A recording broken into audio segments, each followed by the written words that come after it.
All right, ladies and gentlemen, now we're just going to look very, very briefly at the French North American Empire um, from the period of its founding to essentially its dissolution in 1763.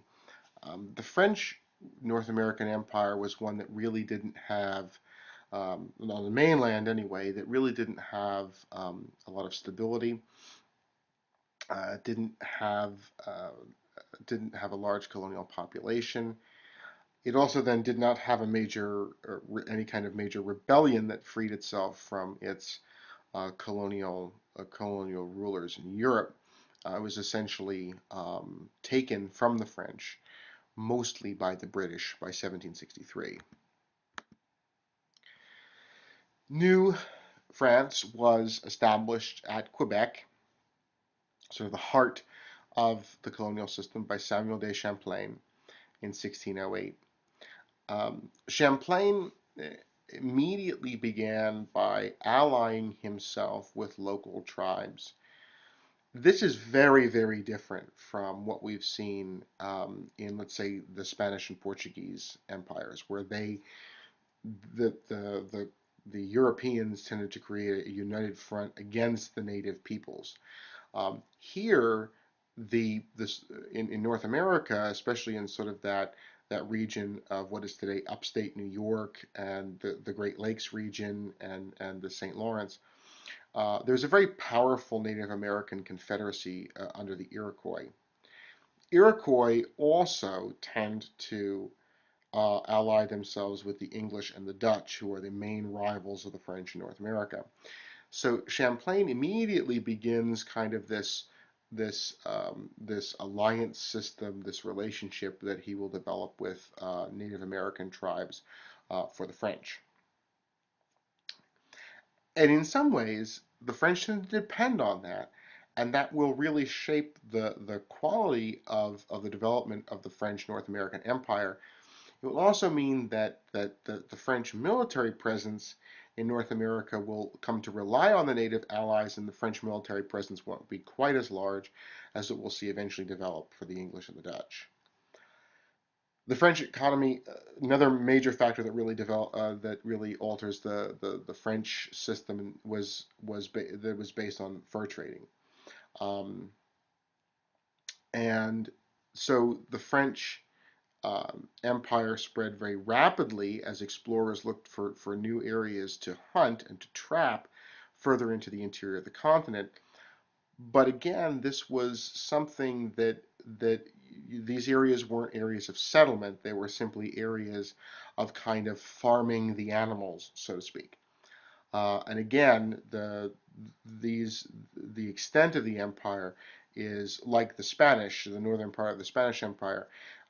These are remote regions where the French were really not able to exercise any kind of political and or military control into the areas that they went to trap. Another thing that the French did was to sort of militarize the native populations, um, much to the chagrin of the British, much to the chagrin of the later United States, that the French actively promoted selling firearms to the native allies. So that meant that, therefore, the French had to be on good relations with the natives, because once they had sold them weapons, you have to stay on good terms with these folks who now have basically the equivalent types of weaponry as you do. As I said, population growth in Canada, French Canada, tended to be quite slow compared with that of the much smaller, much more densely populated English colonies along the Atlantic seaboard of what is today the modern United States. Um, the royal government intervenes by the 1660s, but the population of New France remains only at about 7,000 in 1673, almost 70 years after the establishment of the economy. That's quite insignificant compared to what we'll see the population, let's say, in Boston in about the same amount of time. In 1699, for strategic purposes, the French established a colony at Louisiana in the Gulf of Mexico at the mouth of the Mississippi River. And so what they essentially hoped that they would be able to do is, in order to control the North American continent, was to link the Louisiana colony, which which would actually control trade from the interior as goods came down the river systems to the new port that the French established in Louisiana at New Orleans. Um, and that would then connect through the Great Lakes region to Canada through a string of forts. What that would effectively do then is box the British in to a fairly small area, essentially east of the Appalachian Mountains, and inhibit the growth of the British North American colonies, and therefore sort of strangle British imperial expansion. Well, if there was the population to back up that plan, that would be one thing. But there really wasn't. So even having these fortresses out in the middle of nowhere, supplying them became a problem, maintaining them became a problem.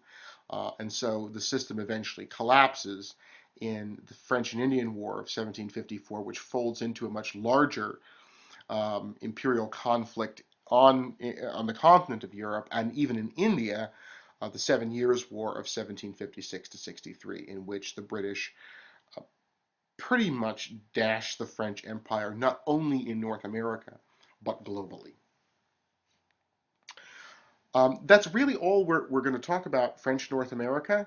Um, we will return to this again as we look at sort of the conflict of the empires. We'll revisit a little bit what happens to the French Empire, let's say, in the Caribbean. It does establish a major sugar colony on the island of Hispaniola, what is modern day Haiti. And we'll see how the Haitian Revolution takes its cue from both the American and the French revolutions. But for now, that is all we have for the French North American Empire. Again, thank you very much for listening.